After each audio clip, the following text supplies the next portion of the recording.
I can see that there is some kind of a passionate new beginning that you're waiting here.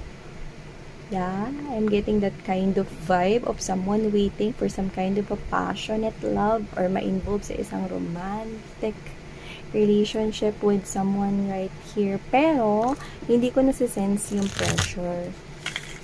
Okay, it's like there is trust, there is go with the flow right here together with the universe.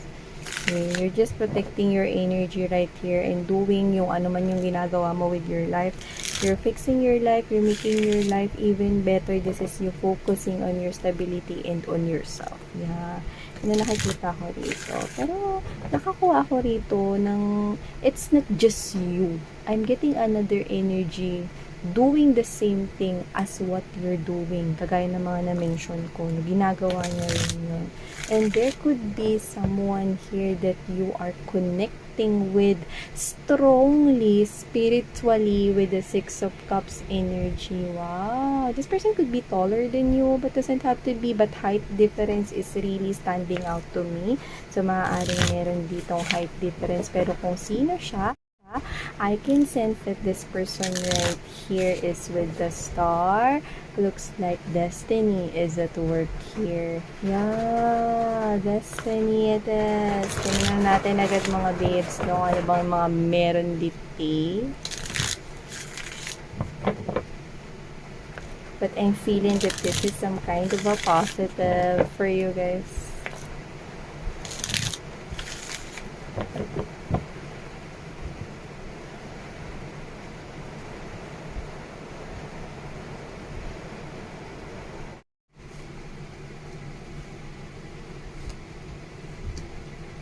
Oh. Okay. Aray. Oh, we have here the Queen and the King of Swords energy. I can see two people right here, no? Na divine counterparts kayo kung sino man yan. So, yeah. At parehas kayo rito mga babes, no? Natahimik lang, pero I can see that there is a high spiritual connection, no? Na namamagitan sa inyong dalawa. Or pumapagitan sa inyong dalawa. So, let's just lay all the energy sa ating table first. Okay. Let's see.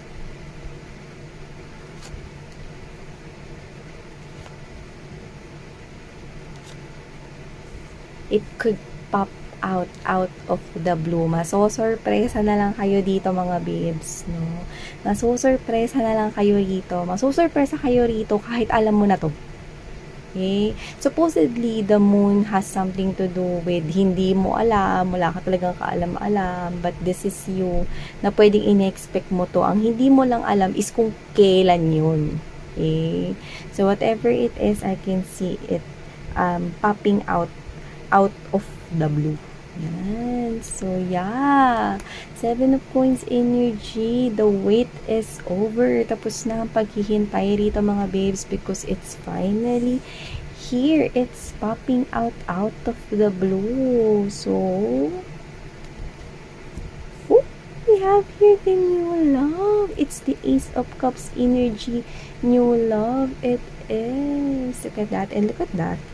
It looks like there's some kind of a magic going on in here, or feels like magic. So I can see that this could possibly be someone you're manifesting here. Look at that, two birds. I can see that there's marriage of whoever is this. Yeah, and we have here the Two of Cups energy. So tell me what's going on right here. Sabihin nyo sa akin, explain this. Nanay. So, yun nga mga babes, no? So, yeah, bago tayo magsimula, hi and hello sa ating mga collective. Thank you so much po sa patuloy at wala talaga ninyong sawa na pagsuporta sa akin dito. Sa channel na to at sa mga new subscribers, hello sa inyong lahat. Ako po si Yan. Thank you so much po. Yan, meron tayong new channel ang all about Taurus. So, kung kayo ay Taurus or may Taurus kayo in your natal chart, Or, kung you're dealing with Taurus, pwede kayo dun sa channel na yon. The link is in the description box. So, collectives, na nakikita ko rito, mukhang bullseye dito, no? With the Two of Swords energy, I can see you here. Okay? Iba yung message na nakukuha ko rito from the Two of Swords to the Wheel of Fortune. This is you. Okay? Kahit naka-blindfold ka dyan, alam mo kung anong tina-target mo. Alam mo na bullseye yun, gitnang-gitna. Oh. Alam mo that you will hit the spot right here. Okay? Whatever it is that your goal, whatever it is that you want, divine timing is right here. I can see it happening here. I can see a calendar and it's November 1st week. Yeah. So, it could probably for, okay, others of you, maaring yung divine timing is November 1st week. So, wow, I can see it, mga babes, no? So, whatever it is, it's like you have this kind of being spiritual about this, trusting the divine about this. So you could be manifesting this love connection or this partnership I'm seeing right here with this Queen of Swords to this King of Swords of yours. Wala tayong gender dito. Pwede magkapalit-palit rito mga babes ng role. So just take how this resonates. But this is you. You're being connected here with your spirits and angel guides. It's like this is you. Hindi ka nape-pressure at all. Alam mo lang, no? Sa sarili mo na darating din tong love na tina-target ko rito sa tamang panahon, sa divine timing na yan.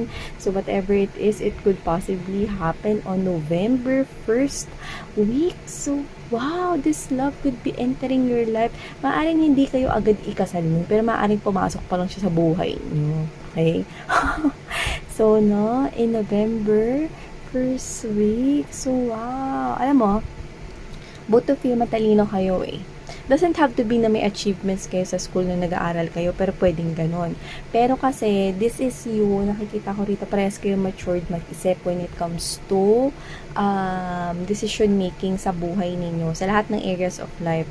At pagdating sa relationship, oo, sige, sabihin na natin, no, na hindi kayo yung PDA or public display of affection.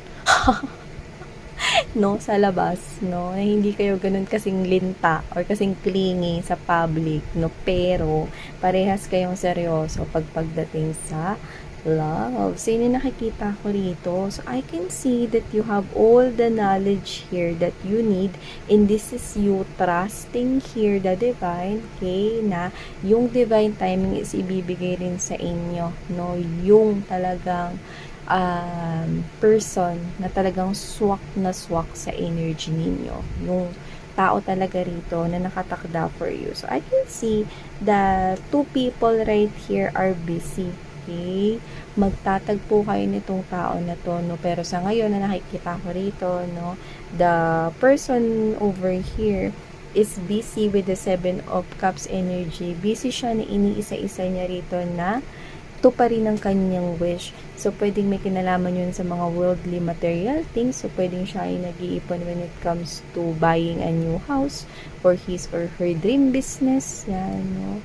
Or maybe this person right here is accomplishing one by one, no, yung mga pinapangarap niya dito. Yan. So, this person right here could be focusing on his or her dreams, okay?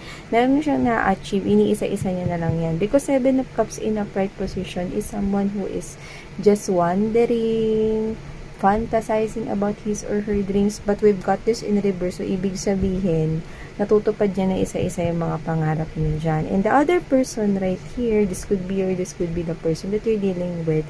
I can see that this person is having success din sa buhay niya. So, I can see na pwedeng itong tao na to is in the public eye or this person could be connecting with lots of people, yan, no, sa kanyang trabaho or sa kanyang ginagawa, no. Meron siya ritong nag-i-engage siya with other people. So, pwedeng siya ay isang public servant or nagtatrabaho sa government or someone with authority. This person could be in a public eye.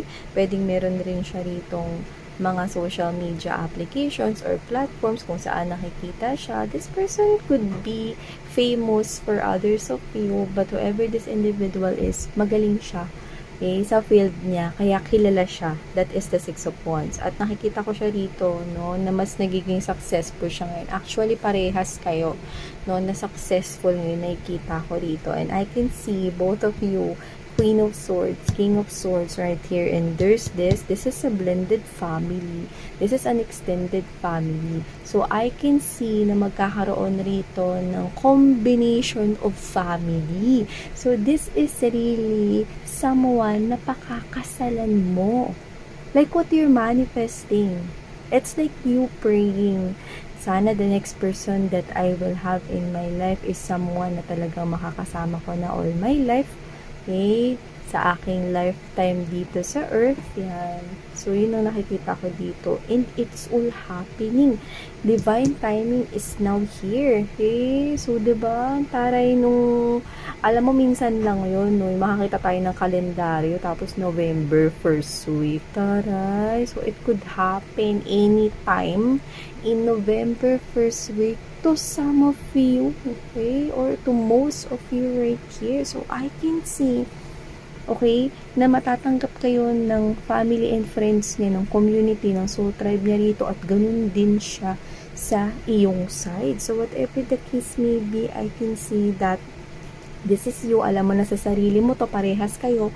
Alam niyo sa sarili niyo to. Alam niyo pwedeng parehas kayong madasalin regardless of your beliefs.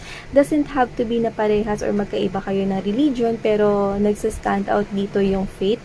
So, may paniniwala kayo rito, no, sa inyong mga relihiyon. So, nakikita ko rito mga babes, no, that with the moon right here, you're already expecting this, and I love this, okay? Because High Priestess together with this moon right here gives me this kind of message that this is you, both of you are trusting the divine and your angels and spirit guides, trusting the universe that one day this person's gonna pop out in your life. Okay? Kahit hindi mo alam kung kailan yun. Kaya sabi ko sa inyo kanina, ine-expect mo na to, ang hindi mo lang alam kung kailan yun. So, I can see right here that this will surprise you with the moon right here, because this is what you're expecting. This is a wish fulfillment right here. This person could be of a different culture or came from a different country, or baka yung physical appearance niya, no, is pwedeng parehas lang para sa iba na parehas kayo ng kinalakihan na bansa or lugar, pero pwedeng yung itsura niya kasi is pwedeng akala mo ibang lahi siya or what, kay para sa iba yung iba talaga yung lahi, or baka may half. So whatever the case may be, waiting is finally over. 7 of coins is already in reverse, tapos na ang paghihintay, new love is coming right here, and yeah, no, parang sinalubong mo na lang siya dito. Okay? Alam mo yung stranger kayo, pero the moment na magkita kayo, hindi kayo bago sa isa't isa. Yeah. It's like familiar kayo sa isa't isa. 2 of Cups energy. It's like hinintay mo siya. Alam mo sa sarili mo, parehas kayo. Alam niyo sa sarili ninyo na committed na kayo, okay, with your other person right here, with this someone. Kahit di mo siya kalala, di mo alam pangalan niya, saan siya nakatira, nung edad niya ba ngayon, or whatever, yung ba ginagawa niya ngayon. But this is you. It's like, alam mo yung parang pakiramdam mo, kasal ka na ngayon. Tapos yung person mo is just anywhere from there, okay, na nagbe-build rito ng future for the both of you. Ganun yung feeling ninyo. And then, when you were being asked by your friends and other people around you, kailan ka ba mag-aasawa? Yan. Ikaw, hindi mo sinasabi yung ganito na malapit na, or hindi mo sinasagot na basta, walang ganon. Pero sa loob-loob mo, hello, may asawa na ako. Alam kong nandyan lang siya somewhere. One day, magmi-meet kami rito at magsasama na talaga kami for lifetime. And yeah, it's happening. Whatever it is. See? Look at that, no? Yung dart na yan. Okay? It's like this one. Okay? Ano man, mga babes, no? Nasa pool mo rito. Okay? Ang tadhana. This is destiny. This is fate. F-A-T-E. So, I can see right here that this is happening because you manifested this. Ang taray, diba? Suklinin mo na talaga agad na asawa mo na ito. Kahit hindi mo pa siya nakikita, hindi mo alam kung anong kulay ng buhok niya, or kung anong itsura niya dito. Pero this is you, kiniklaim mo na. Parehas kayo, ganyan din siya kung nasan man siya ngayon. Kaya pag nagtagpo kayo, hindi na kayo stranger sa isa't isa because parehas kayo rito ng nararamdaman. Okay? Kung sino man ito, ganun din siya. Okay? Kiniklaim na rin niya na person kanya kahit na hindi pa kayo magkakilala talaga. Ooh. Taray. Pero beautiful, no? Because this is that kind of love you want for yourself. This is your dream love story. And you make it happen, diba? You make it happen. Because this is what you believed. Diba? This is your belief. Yun. Kaya mo to nakuha, nahugot diti. Diba? Kaya mo to na-manifest kasi ito yung pinaniwalaan mo. Yun. So, yeah. Collective. Yeah. It will surprise you. It could possibly pop out from the blue. Yung iba baka mas maaga pa dyan sa November first week na yan. Yan. Claim nyo na yun agad mga babes, no? Thank you so much. Shara ngayon, love and life. And yan.